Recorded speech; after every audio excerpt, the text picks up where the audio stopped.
Tornado Hirschfeld.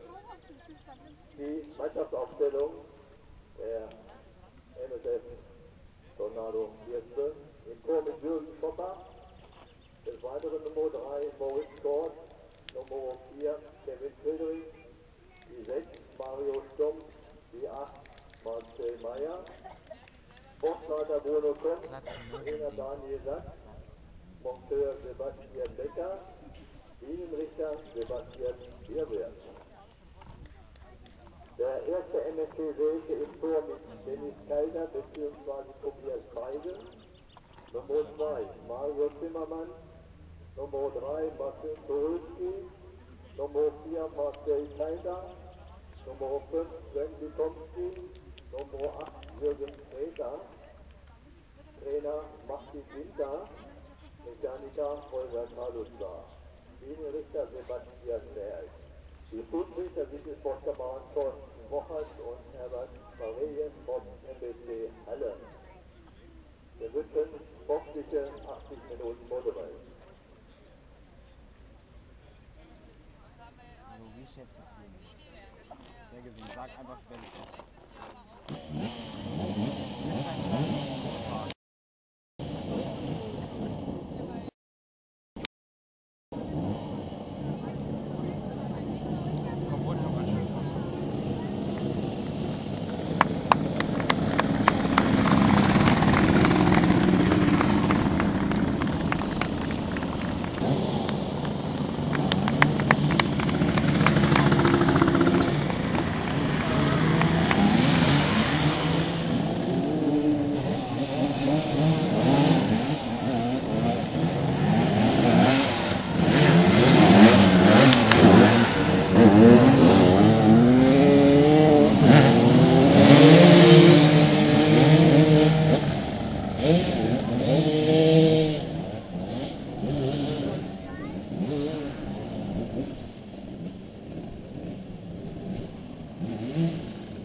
Ja.